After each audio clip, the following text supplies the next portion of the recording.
Bismillahirrahmanirrahim. Assalamualaikum warahmatullahi wabarakatuh. Kalau pergi ke pasar malam, belikan saya kain kasa. Dari bunyi sambutan salam, sepertinya jamaah sedang puasa. Apa kabar semuanya? Sehat? Alhamdulillah. Melihat dari banner gambar ini, judul yang tepat nih, jangan ada orang ketiga di antara kita.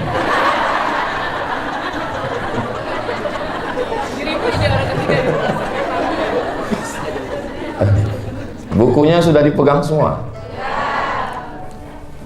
Hai guys, kalian yang jadi minoritas di sana. Buku ini saya tulis ketika saya sedang menjalani fase kehidupan yang sangat sulit.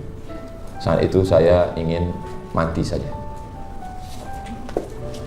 Kadang ketika kita sedang susah, rasanya di dalam tanah itu lebih nyaman daripada di atas tanah. Jadi saya coba cari bagaimana mereka melewati sakratul maut itu gimana. Akhirnya saya kumpulkan 35. Dan saya berharap waktu itu yang ke-36 saya. Dan ternyata nggak mati. Bisa lihat di halaman 8. Halaman 8. Yang paling bawah, halaman 8. Ketika kematian datang kepada Nabi Musa, dia merasa gelisah, dia berkata, "Aku tidak gelisah menghadapi kematian. Yang membuat aku gelisah adalah ketika lidahku kering dan tidak lagi dapat menyebut Allah." Jadi ternyata bagi mereka kematian itu bukan sesuatu yang menakutkan. Yang mereka takutkan adalah ketika sudah mati, lidahnya kering, atau saat mau mati itu lidah kering dan tidak bisa berkata Allah. Mudah-mudahan kita semuanya saat mati, kalimat terakhir yang keluar dari mulut kita adalah Allah. La ilaha illallah, subhanallah, walhamdulillah, la ilaha illallah, wallahu akbar. Bayangkan kalau kita mati, kalimat yang terakhir nggak usah disebut, batal puasa kita nanti. Kemudian Nabi Musa ini punya anak perempuan 3 orang. Bisa dilihat di halaman 9. "Wahai anakku, tanamlah pohon kapas. Nanti kalau aku mati, kapasnya kalian pintal jadi benang, benangnya tenun jadi kain, dan kainnya jual untuk makan, supaya jangan menjual harga diri." Apa artinya? Perempuan punya usaha, perempuan punya bisnis. Bisnisnya apa? Masa cuman punya pohon kapas, Pak Ustadz? Ya, dia punya pabrik tekstil. Pakai es, Pak Ustadz, pabrik esnya sekalian. Nah, saya di mana-mana kalau tausiah, air di meja itu nggak boleh ada mereknya, karena itu iklan gratis. Tapi karena ini produk untuk ekonomi keumatan, ini sponsor kita, bukan? Kalau bukan kita turunkan.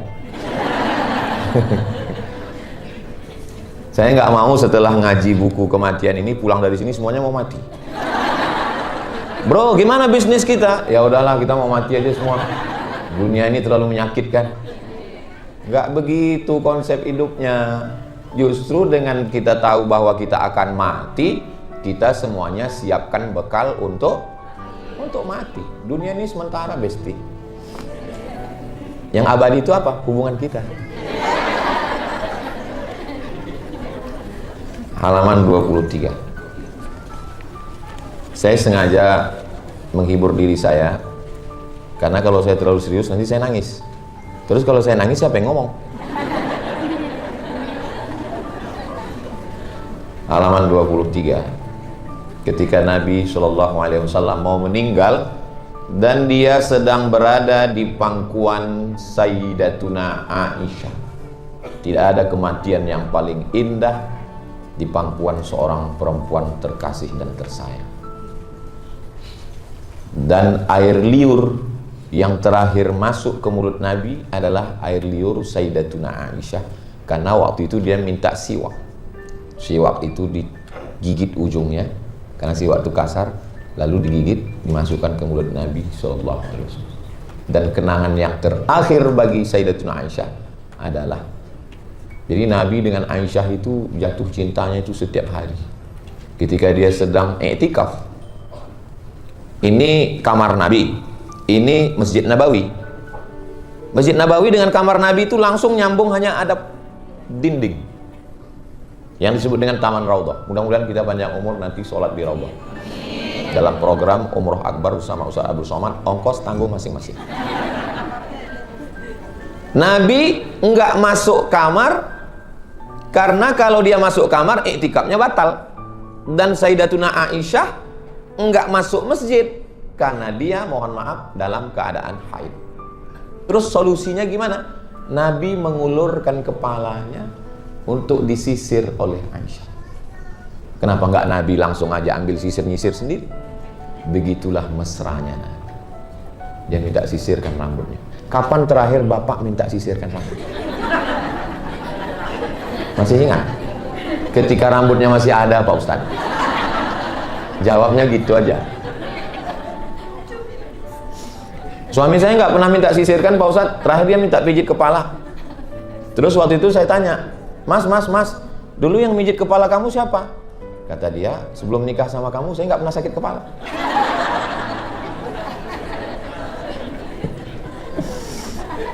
Kayaknya Ustadz Somad ini nyindir kami ya. Dengar ngomong Ustadz Somad itu kuncinya satu aja, jangan tersinggung. Beberapa orang tersinggung, meninggal. Ada yang tersinggung? Takut mati semua. Lalu apa ucapan Nabi? Halaman 23, tulis Arab yang di tengah. Bersama dengan orang-orang yang telah engkau berikan kepada mereka kenikmatan, para nabi, siddiqin, orang mati syahid, dan orang soleh, kumpulkan aku bersama mereka ya Allah. Semoga kita semua juga nanti berkumpul bersama Nabi Muhammad SAW. Jarak kita dengan dia 1446 tahun. Jarak lokasi kita dengan dia 9000 kilometer. Jarak fisik kita dengan dia Arab. Kita Arab maklum. Tapi kita punya satu hubungan dengan dia. La ilaha illallah Muhammadur Rasulullah. Berapa kali kita sebut nama dia? Asyhadu anna Muhammadar Rasulullah. Asyhadu anna Muhammadar Rasulullah. Allahumma shalli ala sayyidina Muhammad. Qabliyah subuh. Asyhadu an la ilaha illallah wa asyhadu anna Muhammadan Rasulullah. Salat subuh. Asyhadu an la ilaha illallah wa asyhadu anna Muhammadan Rasulullah. Salat duha sebelum kemari tadi. Asyhadu an la ilaha illallah. Saya enggak salat duha Pak Ustaz, besok. Qabliyah zuhur. Asyhadu an la ilaha illallah. Salat zuhur, tasyahud awal, tasyahud akhir. Ba'diyah zuhur, qabliyah asar, salat asar, qabliyah maghrib, salat maghrib, ba'diyah maghrib, qabliyah isya, salat isya, ba'diyah isya, tarawih, witir, tidur, tahajud. Asyhadu an la ilaha illallah, asyhadu anna Muhammadan Rasulullah. Ibu lebih banyak nyebut nama suami atau nama Nabi Muhammad?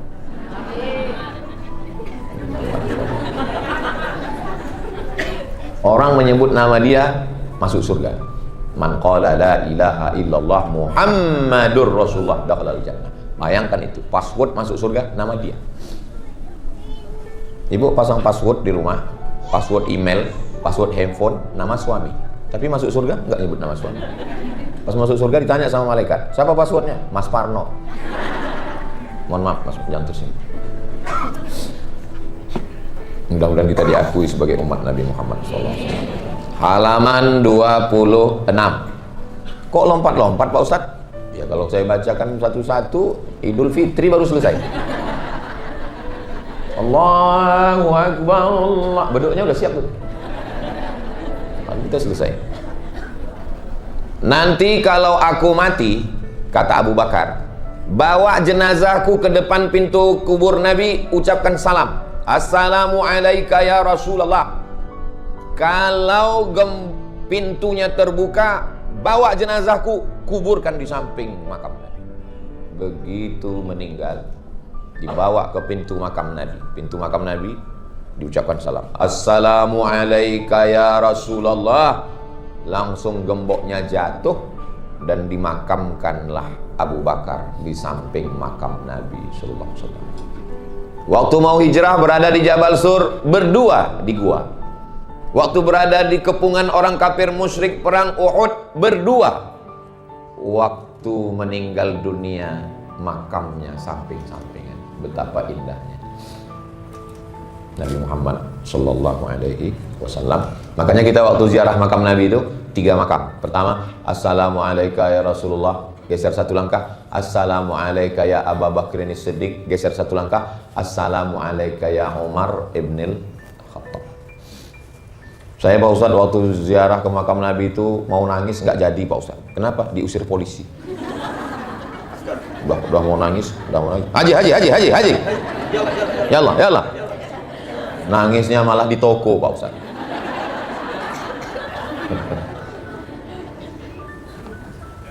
Abu Bakar Siddiq. Seandainya kamu sedekah emas sebesar Bukit Uhud. Bukit Uhud itu panjangnya 7 km. Memang sedap suara nyanyi. Suara nyanyi di dalam bis. Kalau mic sudah bunyi, itu tanda waktu sudah mau habis. Berikutnya halaman 6. Umar bin Khattab waktu meninggal dia bilang, nanti kalau aku mati gali kuburku buat dalam, letakkan tangan kananmu di keningku dan tangan kirimu di daguku. Jika ruhku sudah tercabut, pejamkan mataku. Orang meninggal semua matanya begini. Gak ada orang mati matanya terpejam. Kenapa orang mati itu matanya begini? Melihat ruhnya keluar. Terasa dingin dari ujung kaki, naik ke lutut, naik ke pinggang, naik, dan keluar ruh dari mulut dan hidung, mata ngelihat. Ruh itu pergi. Gimana? Udah terasa? Kita kalau tidur, ini tulang belakang ini melengkung ke atas. Tulang belakang ini melengkung ke atas. Orang kalau sudah meninggal, ini daging tulang belakangnya ini turun ke bawah, jadi rata tulang. Perhatikan nanti malam yang punya suami kalau suaminya tidur. Kalau sudah rata ke bawah, siap-siap bagi warisan. Dan ketika mata kita melotot melihat ruh keluar, perbuatan yang paling ringan bukan melangkahkan kaki. Perbuatan paling ringan bukan menghayunkan tangan. Perbuatan paling ringan adalah mengedipkan mata. Dan mengedipkan mata itu pun orang tidak mau. Menggerakkan mulut, nggak bisa. Menyebut nama saya, mulut mesti bergerak. Abdul Somad. Tapi orang waktu mau mati, nggak bisa menggerakkan mulut. Maka Allah kasih kalimat yang disebutkan tanpa menggerakkan mulut. La ilaha. Mati. Coba kalau orang meninggal sebut nama. Mau meninggal sebut nama. Abdul Somad. Mau meninggal, mulut berat. Makanya sering kita mendengar ucapan kan, ketika kaki tidak bisa melangkah dan tangan tidak bisa menghayun, bibir tidak bisa berkata, berarti tanda-tanda stroke. Mudah-mudahan kita semuanya sehat. Dari senyumnya Bapak, Ibu, adik, kakak, jamaah semua ini kelihatannya orang-orang yang bahagia. Dan hidupnya nggak punya utang. Semoga utangnya lunas. Banyak juga. Maka dia minta supaya sederhanakan lubang kuburku, jika aku baik di sisi Allah dia akan melapangkanku sejauh mata memandang. Kenapa dikatakan kubur itu sejauh mata memandang? Karena jenazah miring ke arah kiblat dan wajahnya ditempelkan ke dinding liang lahat. Ini dinding, itu hidung kita itu kena ke tanah liang lahat. Nanti malam mau tidur, coba tempat tidurnya nempel di dinding, gladi kotor. Ini mati ini kalau nggak gladi. Coba nempel ke dinding. Nah, kalau ibu, bapak, kalau adik, kakak segan, suruh aja suami. Mas, coba tempelkan hidungmu ke dinding. Untuk apa? Gladi kotor. Makanya selalu doanya, jadikanlah kubur kami sejauh mata memandang. Kenapa? Karena waktu kita menempelkan hidung ke dinding itu, tengok mata kita, dekat sekali. Kita mau kubur kita lapang sejauh mata memandang, insya Allah. Amin ya Rabbal alamin. Waktu almarhumah mak saya meninggal, saya yang meletakkannya ke dalam liang lahat, memiringkannya ke arah kiblat, meletakkan gumpalan tanah di tengkuknya, dan menghadapkan wajahnya, menempelkan hidungnya ke ibu, kakak, adik saya yang perempuan. Kalau bisa anak kalian yang kalian mandikan satu hari 3 kali, mandi pagi, mandi siang, mandi malam, kalian mandikan 3 tahun, 5 tahun, dia juga lah yang akan memandikan jenazah kalian semua, insya Allah.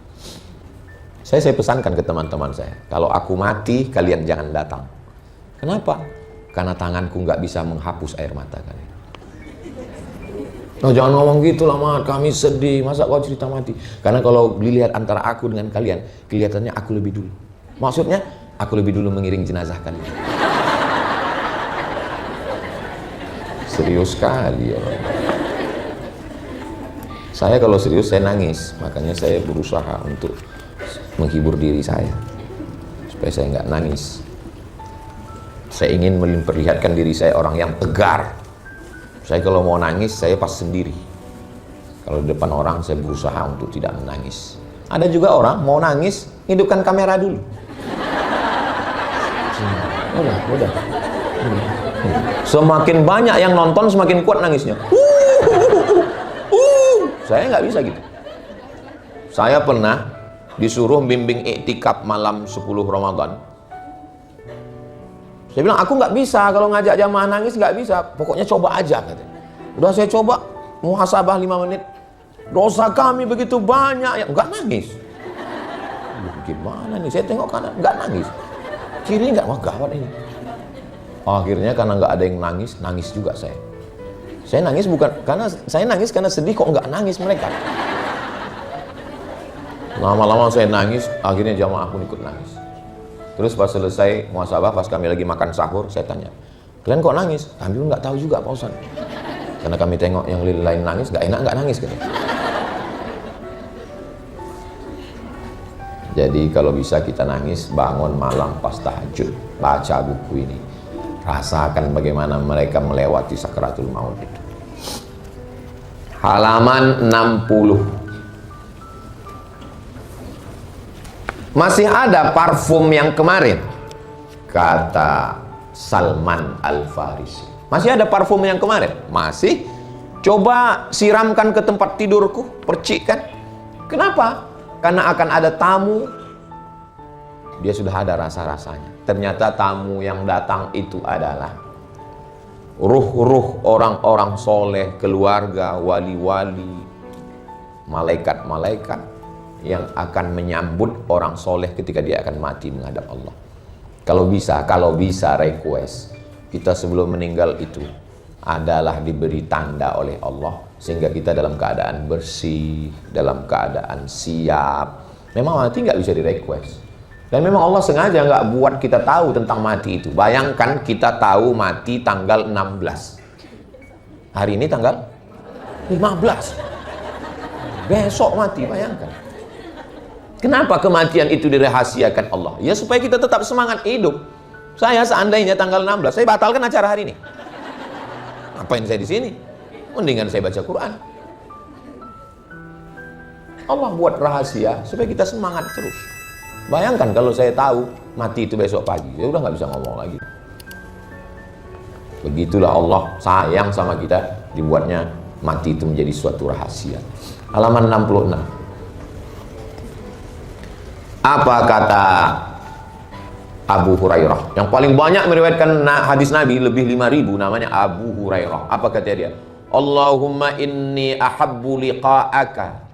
Ya Allah, Yang paling aku suka dalam hidup ini adalah bertemu denganmu.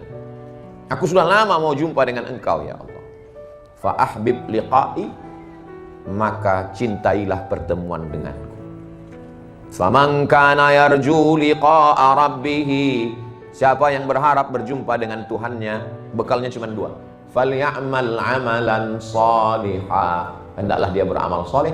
Wala yusyrik bi'ibadati rabbih ahada, jangan mempersekutukan Allah, jangan sembah selain Allah. La ilaha illallah, iyyaka na'budu, mintanya sama Allah, nyembahnya juga sama Allah. Ini banyak orang sekarang berubah, iyyaka na'budu wa penasehat spiritual nasta'in.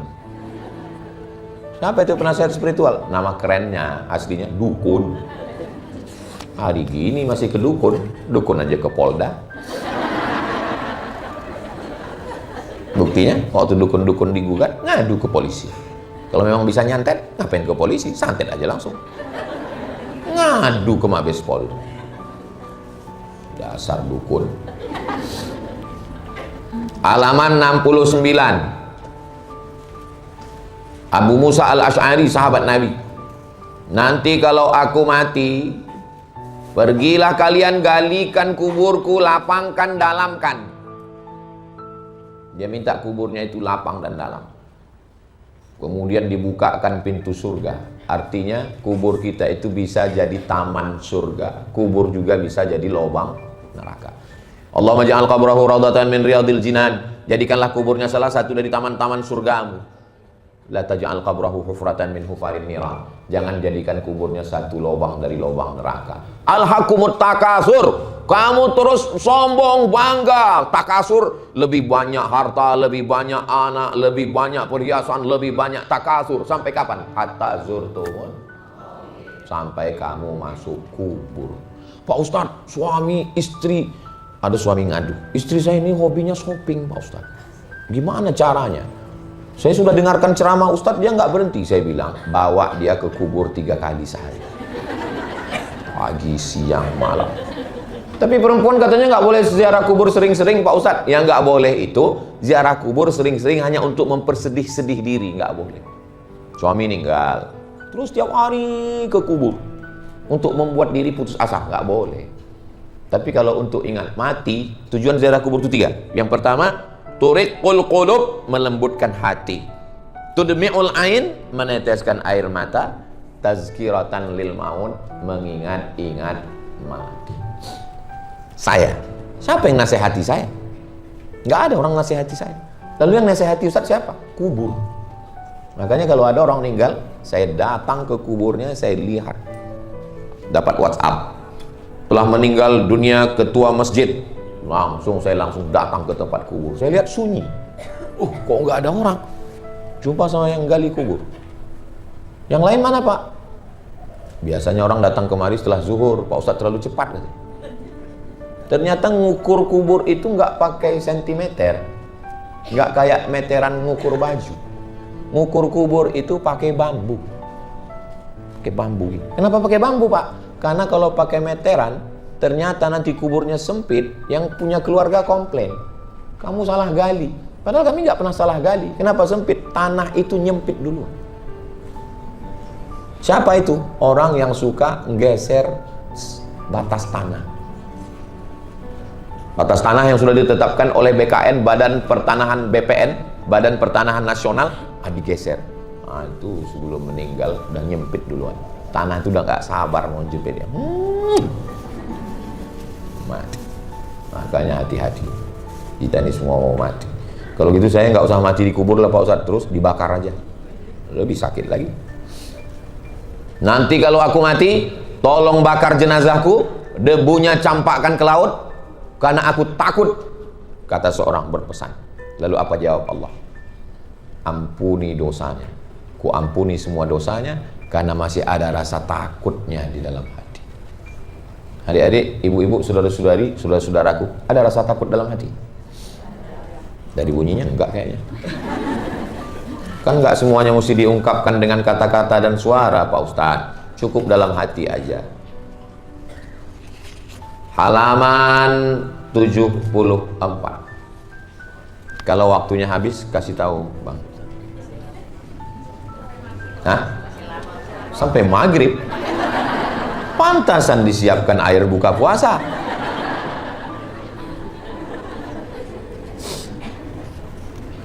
Halaman 74. Ya Allah, Engkau perintahkan aku, tapi aku tidak ikut. Engkau tegur aku, tapi aku tidak mengambil pelajaran. Ya Allah, tidak ada yang kuat menyebabkan aku menang. Tidak ada yang bersih dari kesalahan, sehingga aku mencari-cari alasan. Tidak ada yang angkuh. Yang ada hanyalah seseorang yang memohon ampunan dosa. Tiada Tuhan selain Engkau. Amr bin As terus mengulang kalimat itu sampai dia meninggal dunia. Yang angkuh, yang sombong, yang raja-raja, yang orang kaya, yang pejabat, yang polisi, yang tentara, yang Fir'aun, yang Namrus, semuanya mati. Orang kaya mati, orang miskin lebih cepat. Apalagi yang BPJS. Orang ganteng mati, orang cantik mati, yang hitam mati, yang putih, apalagi skincare belum lunas. Ustadz ini ngomongnya kok nyelekit ya. Memang bawaan lapar itu sensi memang. Halaman 76. Khalid bin Walid, panglima perang yang menghajar pasukan Rasulullah sebelum dia Islam di perang Uhud. Nyebrang dia dari belakang, dia bunuh sahabat-sahabat Nabi. Tapi akhirnya dia dapat hidayah masuk Islam. Asyhadu an la ilaha illallah wa asyhadu anna Muhammadur Rasulullah. Apa kata dia menjelang mati? Aku sudah berperang. Tidak ada sejengkal tubuhku ini yang bebas dari bekas tebasan pedang, tombak, dan anak panah. Setiap jengkal badannya itu bekas tombak. Tombak kok gini Pak Ustadz? Iya salah. Bekas pedang, tombak, dan anak panah. Tapi akhirnya meninggalnya bukan mati syahid. Meninggalnya di atas tempat tidur. Dia maunya mati syahid. Saya selalu berdoa, ya Allah, kalau aku mati, aku ingin mati dalam keadaan berwudu sedang ceramah. Tapi saya pikir lagi, itu menyusahkan panitia. Akhirnya nggak jadi saya minta. Susah, apalagi pembawa acara. Menyiapkan semuanya. Jangan takut cerita mati. Suami, jangan takut cerita mati. Karena kalau kalian takut cerita mati, tiba-tiba kalian mati, istri kalian kaget. Ya kalau kaget dia menyerahkan dirinya pada Allah. Kalau kaget dia langsung kawin lagi. Saya ada kadang orang ceramah ini, marilah kita siapkan mati, takut mati. Tapi yang dia maksud mati itu orang, bukan dia. Kalau saya masalah mati ini memang sudah saya siapkan. Saya sudah pesan sama tim semua. Kalau aku mati kebetulan pas lagi jadwal di Sumatera Utara, kuburkan aku di samping almarhumah makku. Tanahnya udah saya kosongkan. Saya beli tanahnya 22 meter kali 60 ke belakang sampai dekat sungai. Udah saya telepon semua sepupu saya. Kalian aku belikan tanah. Nggak ada satupun yang ngambil. Tanah kuburan. Kebetulan almarhumah ibu saya itu pas di pemakaman paling ujung sudah habis batas. Jadi saya cari yang punya tanah 60 meter, 22 pinggir jalan kali 60 ke belakang. Saya bilang yang lain untuk kaum muslimin muslimat, tapi yang dekat emak ini tolong kosongkan untuk saya. Kalau kebetulan jadwalnya di Sumatera Utara karena makamnya di sana. Tapi kalau kebetulan jadwal saya pas di Papua, jenazah saya jangan dibawa pulang ke sana. Kenapa? Tiket jenazah mahal. Dan saya nggak mau disatukan sama koper. Masa Profesor Dr. Abdul Somad tiba-tiba kita di situ lihat kanan koper, kiri koper, lihat kiri durian musangking. Inilah kadang jamaah ini kurang sensitif. Mestinya ketika saya cerita mati itu ya sedih lah. Ini yang mati ini kan saya, bukan orang. Apalah salahnya jaga perasaan saya? Memang kadang kejujuran itu menyakitkan. Itulah susahnya kita ngomong di depan orang-orang jujur. Gak bisa dia bersandiwara. Ini di depan saya ini, di samping ini orang-orang jujur semua. Ngaku lagi. Halaman 78. Muaz bin Jabal ketika mau meninggal, apa dia? Apa yang membuat engkau menangis, Muaz? Kenapa engkau nangis? Aku tidak takut sakitnya sakaratul maut. Yang katanya kematian itu seperti tebasan pedang beratus kali di tempat yang sama, seperti kambing yang dikuliti hidup-hidup, seperti mata kail pancing ditarik dari kulit yang basah. Aku nggak takut. Terus yang kau takutkan apa? Yang aku tangisi, aku nggak bisa jihad fisabilillah lagi. Aku nggak bisa perang lagi. Dan aku berpisah dengan orang-orang tersayang. Jadi kalau masih punya teman SD, teman SMP, teman SMA, teman kuliah, ngumpullah sekarang acara buka bersama. Karena nggak tahu tahun depan dia masih ada atau enggak. Kalau kita insya Allah masih ada. Undang itu kawan-kawan, bro. Kita nanti ketemu ya, buka bersama ya. Kenapa kamu ngundang? Aku nggak yakin lu masih ada tahun depan. Terus dia ngomong, aku juga khawatirnya begitu. Aku yakin aku masih ada, kau sudah mati duluan. Hidup ini kan hanya sepotong kenangan. Maka tinggalkanlah kenangan yang baik. Ini momen Ramadan, ngumpul, duduk. Saya alhamdulillah sudah dengan keluarga dekat udah. Saya pisahkan antara buka bersama dengan keluarga dengan buka bersama dengan kawan-kawan. Karena ceritanya kadang nggak nyambung. Kalau tamat SMA 10 tahun yang lalu, sekarang ngumpul berarti umur 30-an ya. Itu pertanyaannya, udah nikah belum? Belum. Masa mau bangun sahur pakai mercon? Tapi kalau udah tamat SMA-nya 20 tahun, itu pertanyaannya pas ketemuan reuni buka bersama, sakit apa? Aku diabetes. Aku jantung koroner. Tapi kalau udah 30 tahun, itu pertanyaannya beda. Si Anu kok nggak datang? Udah meninggal ya?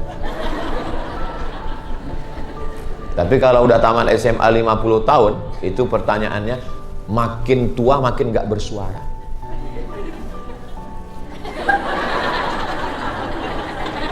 Dia nanya apa Pak Ustadz? Pempesnya merek apa?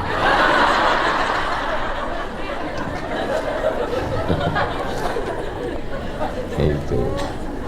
Kalau nanti acara buka bersama, suaminya dibawa. Kalau nggak dibawa, ketemu sama teman-teman sekelas dulu yang pengagum ibu. Dia bilang, ternyata kamu masih cantik ya. Kalau ada yang bilang kamu cantik, dia bukan kakakmu, bukan pamanmu, bukan kakekmu, bukan abangmu, bukan saudaramu, bukan mahrammu, yakinkan dia buaya darat.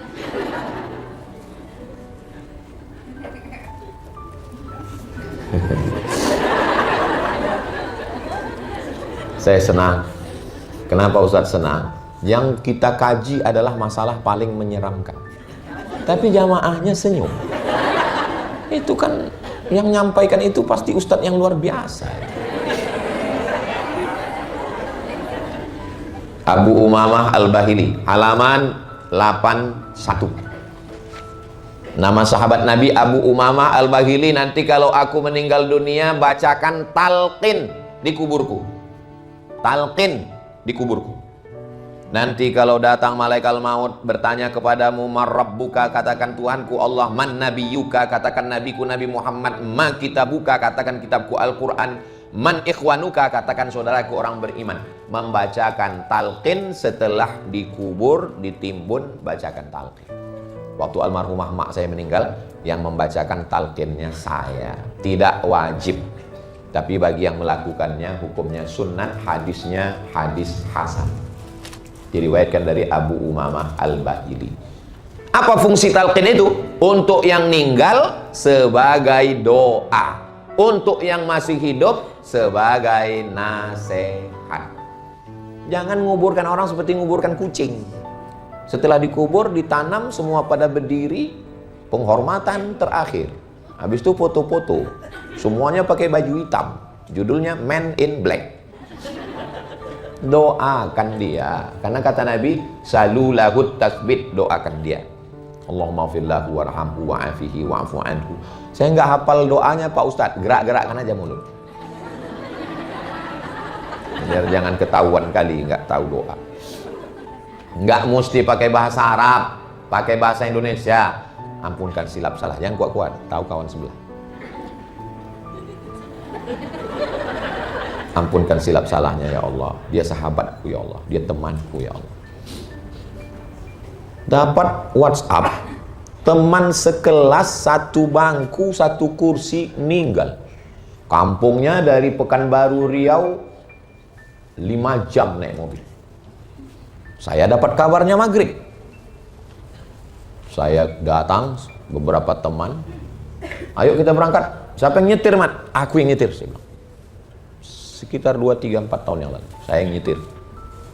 Sampai ke lokasi jam 12 malam. Sudah dikebumikan, sudah dikubur. Datang saya ke kuburnya, menangis sehabis-habisnya. Rupanya kita kalau habis nangis itu plong. Dada tuh lapang rasanya. Saya berdoa di situ. Semua doa saya panjatkan. Kau teman sekelasku, kau temanku, kau saudaraku.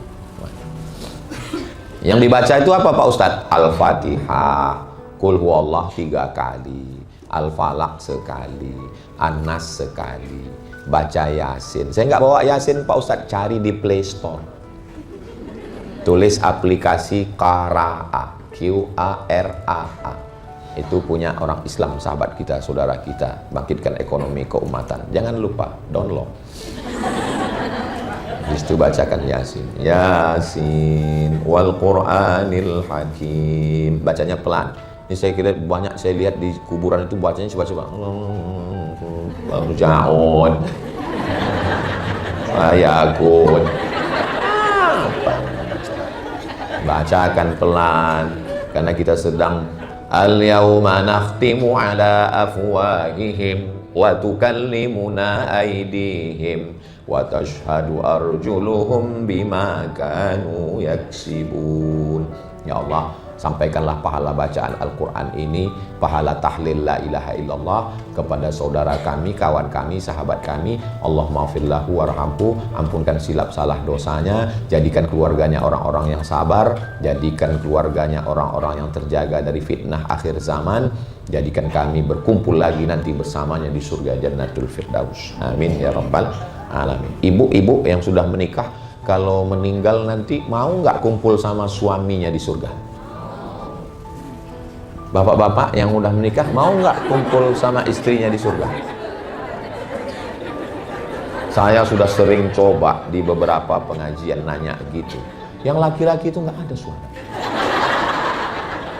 Memang laki-laki beda sama perempuan. Perempuan itu kalau dia cinta dia bilang jutaime. Jutaime itu bahasa Prancis. Kalau bahasa kampung kami I love you. Kalau laki-laki enggak. Menurut survei, lembaga survei Indonesia, 95% laki-laki di Indonesia tidak mengucapkan I love you kepada istri.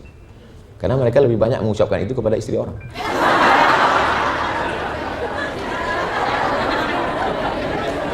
Kecuali yang di sini. Kalau yang di sini ini orang-orang soleh semua, orang baik.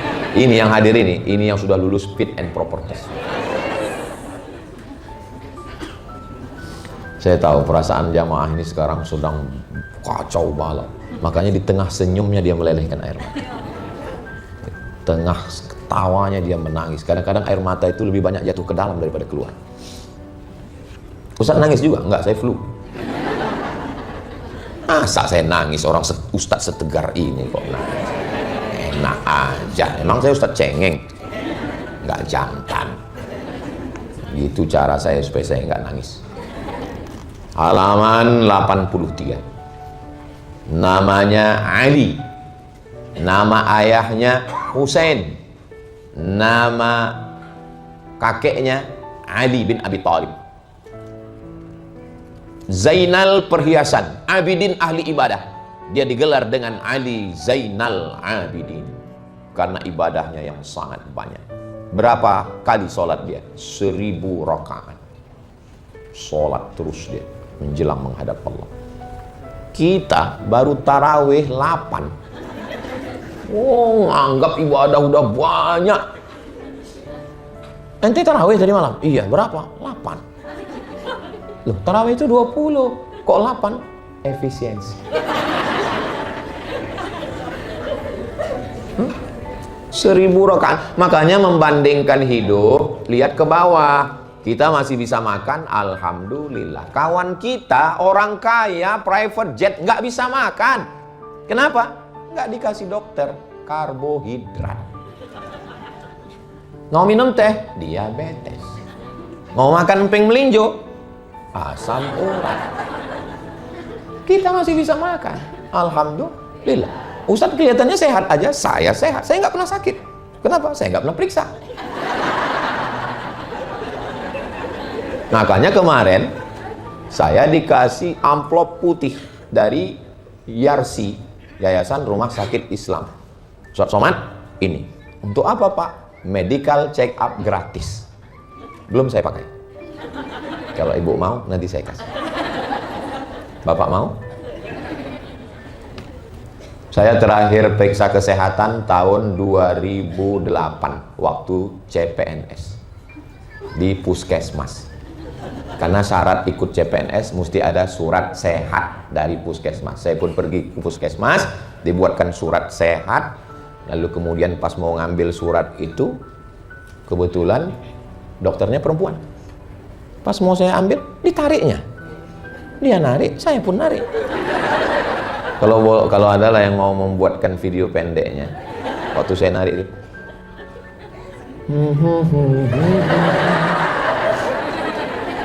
Saya heran. Waktu itu saya belum nikah, baru pulang dari Maroko. Kenapa dia narik? Rupanya belum bayar. Kita kan di Mesir yang begitu-begitu gratis. Tiap tahun laporan kesehatan ke Al-Azhar tuh cek darah, takut kena virus HIV/AIDS. Jadi di Azhar setahun sekali itu wajib cek darah supaya kita sehat. Gratis.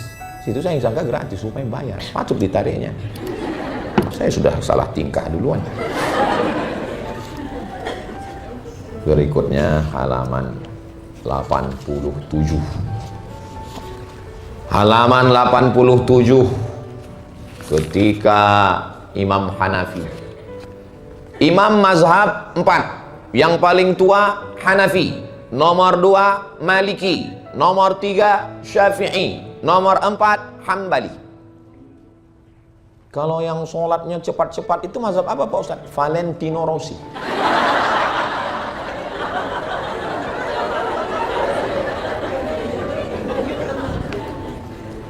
Imam Hanafi meninggal tahun 150 Hijrah. Halaman 87. Dia tidak mau diangkat jadi hakim. Mau diangkat raja jadi hakim, nggak mau. Akhirnya raja merasa terhina, dia dipenjara, dipukul dan meninggal dalam penjara. Imam mazhab, orang alim, faqih. Begitulah ujian orang-orang sabar. Saya berapa kali dilaporkan mau dipenjara, nggak jadi. Berkat doa jamaah. Belum SP3, masih. Kaki saya ini sebelah masih dilaporkan. Imam Syafi'i ketika akan meninggal, halaman 95. Sebelum meninggal, Imam Syafi'i sempat bersyair. Walamma qasa qalbi wa daqas madhahibi ja'altu raja minni li'afwika salama tu'azimuni dhanbi falamma qarantuhu bi'afwika rabbi kana afwuka a'zama wa ma zilta dha afwin 'anil dhanbi lam tazal tajudu wa ta'fu minnatan wa takarruma. Di tempat lain biasanya saya terjemahkan dulu syairnya baru jamaahnya faham. Di sini belum saya terjemahkan udah faham. Luar biasa. Dari mana Ustaz tahu? Dari tatapan matanya. Ketika hatiku keras, jalanku terasa sempit, aku jadikan harapan pada maafmu sebagai penyelamat jiwa. Jika aku banding-bandingkan, terlampau besar dosa-dosaku, tapi maafmu lebih besar pada hamba. Engkau tetap pemaaf segala dosa. Engkau maha pemurah, maha pemaaf, maha mulia. Imam Syafi'i yang khatam Qur'annya di bulan Ramadan sittina khatamah, 60 kali khatam. Imam Syafi'i itu di bulan Ramadan khatamnya 60 kali. Satu malam sekali, siangnya sekali. Hafal Qur'an umur 7 tahun.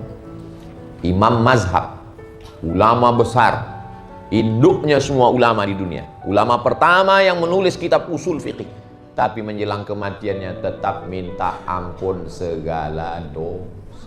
Bagaimana dengan kita yang bukan apa-apa dan bukan siapa-siapa? STJ, status tak jelas. Ya Allah, ampunilah dosa-dosa kami ya Allah.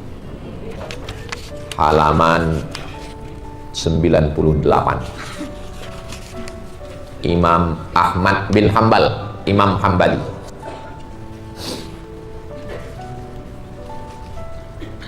Imam Ahmad bin Hambal ketika dia mau meninggal dunia, yang cerita ini anaknya, namanya Abdullah. Dimulai ceritanya halaman 97. Waktu ayah saya mau meninggal, saya duduk di sampingnya.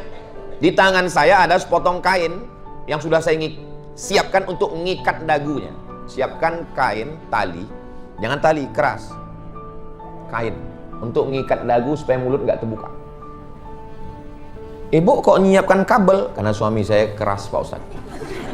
Jangan, sejahat apapun dia, siapkan kain. Kain perca putih potong untuk mengikat. Sudah saya siapkan untuk mengikat dagu ayah saya. Saat itu ayah saya sedang sakaratul maut. Ayah seperti tenggelam sampai kami menyangka ayah kami sudah meninggal. Kemudian ayah saya sadar dan berkata, tidak sampai belum. Apa maksudnya? Ayah memberikan isyarat dengan tangannya. Tidak sampai, kata dia. Tidak sampai. Halaman 98. Sampai 2-3 kali ayah saya melakukan itu. Pada kali ketiga saya bertanya, wahai ayah, apa yang sedang kau katakan? Ayah saya menjawab, wahai anakku, tadi iblis datang berdiri di samping saya, menggigit jari saya dan berkata, wahai Ahmad, ikuti aku. Lalu saya mengatakan, tidak sampai. Maksudnya tidak sampai saya mati dalam keadaan mengikut Allah dan Rasulullah. Imam Ahmad bin Hambal, Imam Hambali, pernah ditanya anaknya, namanya Abdullah. Abdullah, kamu anaknya Imam Ahmad bin Hambal? Iya. Berapa kali ayahmu itu sholat sehari semalam? Salasami'ati raka'ah, 300 rakaat. Sholatnya 300 rakaat. Imam mazhab yang keempat menulis kitab hadis judulnya Musnad, isi hadisnya 40.000. Kitab hadis terbesar punya Imam Ahmad bin Hambal. Waktu mau meninggal dunia masih digigit iblis tangannya. Gimana kita nanti waktu mau mati? Iya, kalau matinya di rumah, anak suami kanan kiri baca Quran. Kalau di ruang ICU sendirian, anak mau masuk nggak boleh, suami mau masuk nggak boleh, sendirian. Malaikat maut masuk, iblis masuk. Ustadz kok bilangnya ICU Pak Ustadz? Memang tulisannya ICU. Iya, tapi itu kan singkatan Pak Ustadz, ICU. Betul, tapi itu kurang lengkap. Itu sebetulnya panjang. ICU, you don't see me. Itu aslinya. ICU, kita bisa ngelihat dia. Dia nggak bisa ngelihat kita, matanya terpejam. Maka saya ketika diajak masuk ke ICU, Ustadz Somad, bisa kami bawa ke rumah sakit? Of course. Saya pun dibawa sampai ke rumah sakit, sudah disediakan jubah warna biru langit. Masya Allah, kancingnya di belakang. Masuk, pasang Pak Ustadz, pasang, masuk. Silakan masuk Pak Ustadz. Bapak-bapak, ibu enggak? Ustadz aja. Masya Allah, begitulah jamaah ini memuliakan Ustadz Abdul Somad. Sampai di dalam penyakit menular semua. Patutlah mereka di luar. Mereka di luar ruang kaca. Ustadz, saya di dalam mendoakan jamaah. Kalau menjenguk orang sakit, doakan ke telinga sebelah kanan. U'izuka bikalimatillahi tammati min kulli syaitani wa hammah wa min kulli ainin lammah. Bismillahilladzi la yadurru ma'asmihi syai'un fil ardi wala fis sama' wa huwas samiul alim. Ya hayyu ya qayyum bi rahmatika nastaghits. Bismillahil azim rabbil arsyil azim ayyashfiyak. Bismillahil azim rabbil arsyil azim adhibil ba'sa ishfihi anta syafi la shifaa illa shifauka. Saya enggak bisa bahasa Arab Pak Ustaz, bahasa Indonesia. Ya Allah, sembuhkanlah saudaraku ini, sehatkanlah dia. Doa, jaga juga perasaan keluarganya. Ini kadang ada orang doa, kalau memang hidup baik baginya, hidupkan dia ya Allah. Tapi kalau mati lebih baik, matikan dia ya Allah. Istrinya di situ di samping. Tak, kau jaga perasaan dia. Apa kata istrinya? Kalaupun mau doa begitu, jangan sampai keluar suara dalam hati. Begitu saya doakan, meleleh air matanya. Meleleh. Saya panggil dokter. Kenapa dia nangis? Selama ini kalau Ustadz datang, respon dia mengulurkan tangan. Selama ini kalau Ustadz datang, dia senyum. Sekarang dia tidak bisa mengulurkan tangan dan tidak bisa tersenyum. Maka respon terakhir adalah melelehkan air. Itu respon. Dia bisa dengar saya, Dok. Di dalam itu Pak Ustadz ada seperti keong di dalam telinga ini, seperti ciput. Dan itu walaupun orang koma, orang masih bisa mendengar Pak Ustadz. Allahu Akbar. Makanya jangan ngomong macam-macam di samping, walaupun orang koma. Udah lama sakitnya. Kalau gini penderitaannya bagus cepat mati aja lah. Dia dengar. Iya kalau dia mati, kalau dia sehat. Nggak kalian pikir. Menjenguk orang sakit nggak usah banyak ngomong. Ini udah nggak bawa apa-apa, bawa jeruk 3 biji. Pertanyaan banyak kan. Udah berapa lama di sini? Berapa biaya? Bukan mau nolong, memberatkan aja. Sudahlah nggak bisa membantu. Kalau nggak bisa membantu, paling nggak omongan itu meringankan beban keluarga. Gimana menurut Mbak penyakit keluarga kami ini? Kalau kayak gini kayaknya nggak sampai hari Jumat selesai. Apalah mesti bangkitkan semangat. Bu, Pak, Dek, Kakak, Abang, ini kabarnya kata dokter spesialis yang terakhir menjenguk, katanya kalau begini penyakitnya udah divonis ini meninggal. Mereka ngomong begitu? Iya, jangan percaya. Kemarin keluarga kami seperti ini masih hidup, dokternya yang meninggal duluan. Bangkitkan semangat orang. Kalau nggak pandai ngomong, bacakan aja doa untuk kesembuhan saudara kita ini. Minta mohon kepada Allah, bertawasul dengan surat Al-Fatihah. Bacakan Al-Fatihah, habis itu doa, baru pulang. Kalaupun mau jujur, pulang di rumah. Pas suami nanya, gimana tadi? Kayaknya udah mau mati sudah. Jangan di depan keluarganya, sedih mereka. Bayangkan kalau kita yang jadi mereka. Halaman 112.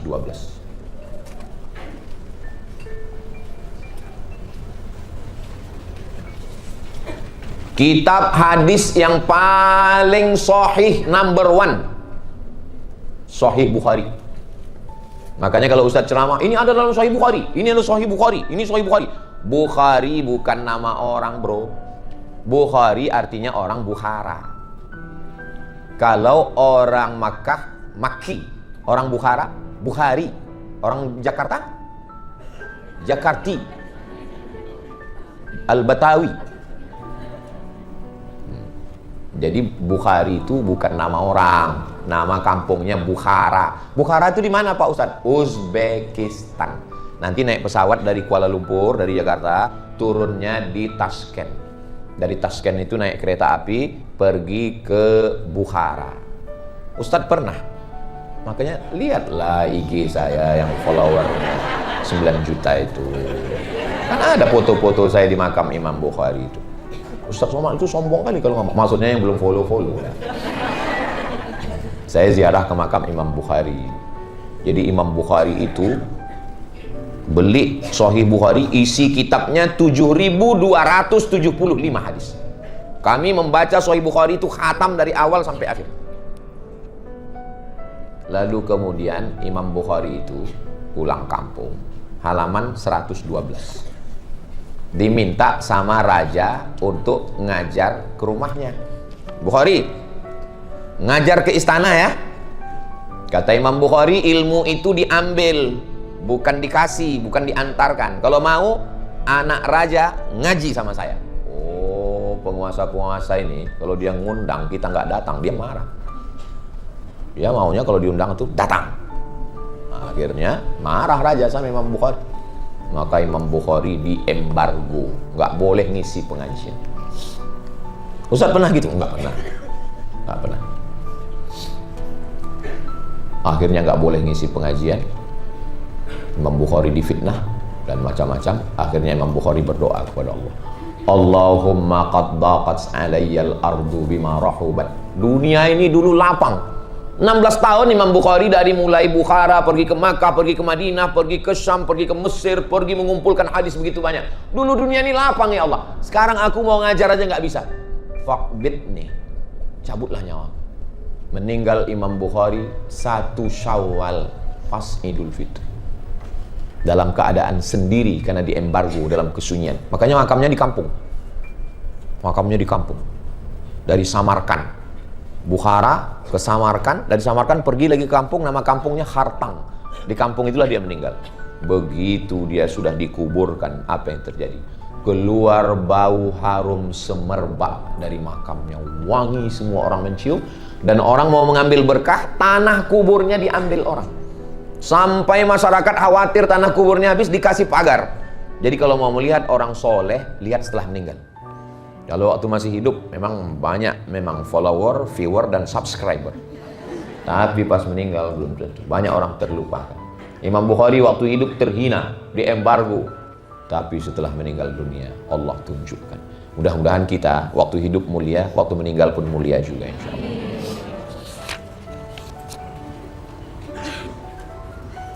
Ada yang paling, jadi di buku ini bukan cuma yang baik-baik aja saya ceritakan, yang jahat juga ada saya ceritakan. Yang mana itu Pak Ustadz? Sebentar ya, saya carikan. Biasanya yang jahat ini yang orang paling suka.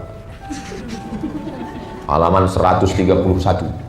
Namanya Hajjaj bin Yusuf Al-Thaqafi. Pernah membunuh sahabat Nabi. Sukanya membunuh dan menyiksa orang. Halaman 131. Sampai akhirnya suatu hari dia sakit perut. Datang sahabat Nabi Anas bin Malik. Kata dia, wahai sahabat Nabi, doamu makbul, jangan doakan aku sembuh, jangan doakan aku sehat. Doakan aja aku cepat mati, udah gak tahan ini dengan sakit ini. Akhirnya diambil daging sepotong sebesar ini, diikat pakai benang. Maaf, beribu maaf. Lalu dimasukkan ke dalam knalpot, saluran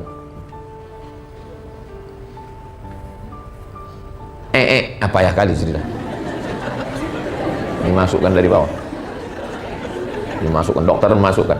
Ambil daging sepotong, diikat pakai tali, dimasukkan. Dibiarkan beberapa menit, habis itu ditarik, ulat-ulat ganas. Terus apa doa dia terakhir pas mau mati? Apa kata dia? Di halaman 134. Merinding saya. Doa. Apa kata dia? Allahumma ghfirli. Ya Allah, ampunkan aku. Halaman 134. Allahumma ghfirli. Ya Allah, ampunkan aku. Fa innan nasa yaz'umuna annaka la taf'alu dzalik. Meskipun semua orang mengatakan kau tidak akan melakukan itu. Saking bencinya semua orang. Allah tidak akan mengampunkan Yusuf Al-Thaqafi. Allah tidak akan mengampunkannya. Ya udah. Allahumma ghfirli. Ampunkan aku. Fa innan nasa yaz'umuna annaka la taf'alu dzalik. Apa arti dari doanya? Jangan putus asa. Walaupun dosa kita sebanyak buih di lautan, dosa kita sebanyak pasir di pantai, jangan pernah putus asa. Ustadz, nggak sesuai judul kajian hari ini dengan ceritanya. Apa judulnya tadi?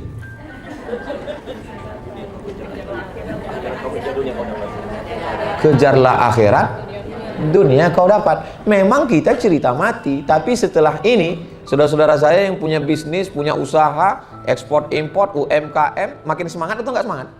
Semangat, karena kita kejar dunia, dapat uang, bangun masjid, rumah Quran, pondok tahfiz gratis. Itulah bekal kita untuk mati, dan kita dapat nikmat kubur, nikmat surga mengalir sampai hari kiamat, insya Allah. Ini insya Allah semuanya sebelum meninggal sempat punya bangun masjid semua. Bangun masjid. Siapa namanya Mas? Nama masjidnya nanti Masjid Al-Ghazi. Ghazi artinya pasukan perang. Makanya bawaannya mau perang aja. Masjid Al-Ghazi. Doakan saya sebelum meninggal, masjid namanya Masjid As-Somad. Amin. Ibu mau sholat di mana? Mau sholat ke Masjid Aura.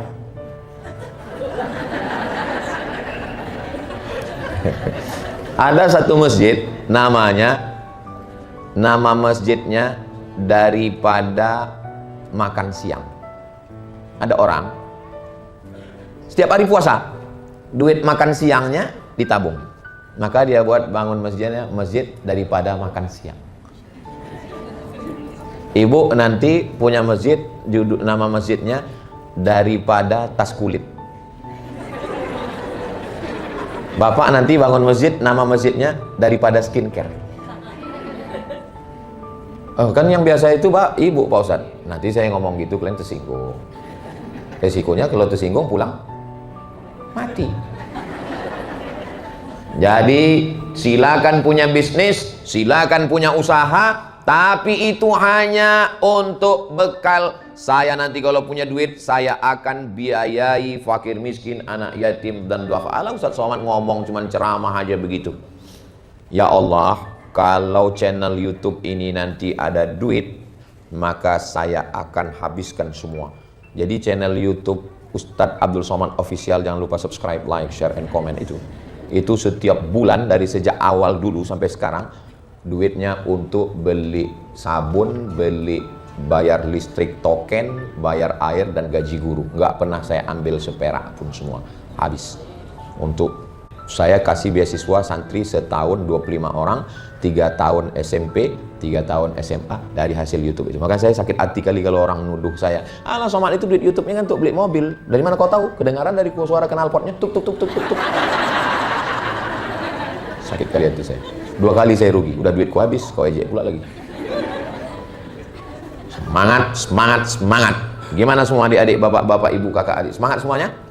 Takbir! Allah. Kalau Allah Akbarnya begitu, itu berarti masih panjang umur. Soalnya pernah juga saya pas saya takbir, Allah Akbar. Izin Pak Ustadz, waktunya sudah habis. Tadi saya lihat waktu saya mau ngomong tadi lebih 1 jam. Berapa tadi waktu dikasih ke saya? 1 jam 25 menit. Habis tuntas, padahal sedang puasa. Saya nggak prediksi kita semangat begini tadi. Jadi saya pikir karena mau puasa, apalagi pembahasannya mati, semua bawaannya mau mati. Iyalah puasa. Iyalah, paling susah ceramah pas lagi puasa. Tapi ini malah saya curiga, jangan-jangan nggak puasa ini. Saya kembalikan ke host.